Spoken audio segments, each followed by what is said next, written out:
hello get ready with मीवाला आज video बनाएको सेटाफिलको moisturiser म चाहिँ सेराबी युज गर्थेँ सकिन आँटेको छ अनि त्यसपछि यो चाहिँ ल्याएको छु मेरो स्किन अलिकति सेन्सिटिभ टाइपकै छ धेरै नलगाम होला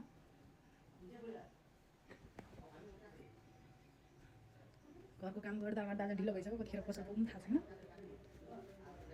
चाहिँ भयो मोइस्चराइजर अनि अब सनस्क्रिन मिनिमलिस्टको सनस्क्रिन मिनिमलिस्ट सनस्क्रिन चाहिँ अलिकति बेसी नै लिनुपर्छ त्यस्तो धेरै चिज त म लाउँदिनँ फाउन्डेसन लगाइहाल्यो भने मेरो टाउको दुख्छ बेबी क्रिम भने त बेबी क्रिम मनपर्छ लगाइहाल्यो भने दिनभरि टाउको दुखेर बस्छ मेरो चाहिँ यो डेलीको कहीँ हिँड्दा पनि कहिले काहीँ बिहे पार्टीमा जाँदा मात्र अलिकति हेभी मेकअप नभए मेरो यो जहिलेको यही हो मोइस्चराइजर यही हो हुन त टोनर पनि युज गर्छु सिरम पनि युज गर्छु आज ढिलो भइसकेको छ टोनर चाहिँ प्लमको यो वाला युज गर्छु बिर्सेछु लाउन बेबी क्रिम नलाए पनि बेबी क्रिमको काम गर्छ यसले यस्तो राम्रो हुन्छ दुईवटा सनस्क्रिन लाउँदैछु आज म किनकि बेबी क्रिम लाउने मन छैन मलाई यो पनि अलिकति बेसी नै लिएँ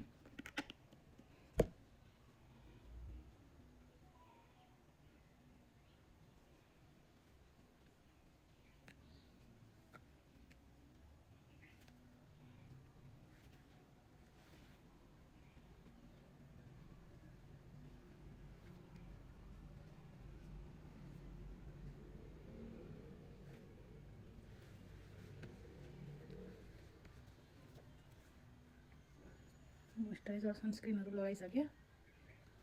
अब जिआरको मस्कारा कलर एसेन्सको गाजल प्लमको यो पकेट परफ्युम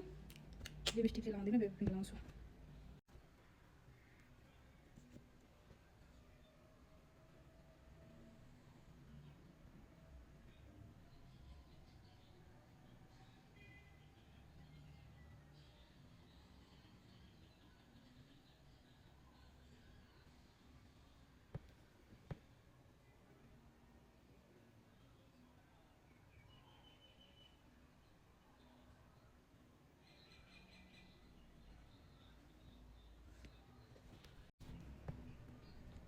सो मस्कारा लगाइसकेँ गाजल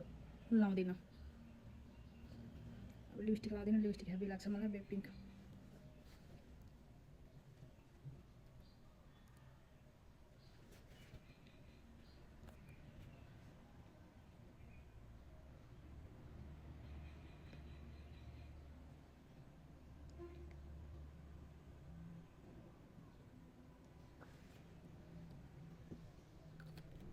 सबसे बेस्ट यति हो ब्लस केही नलाउने आज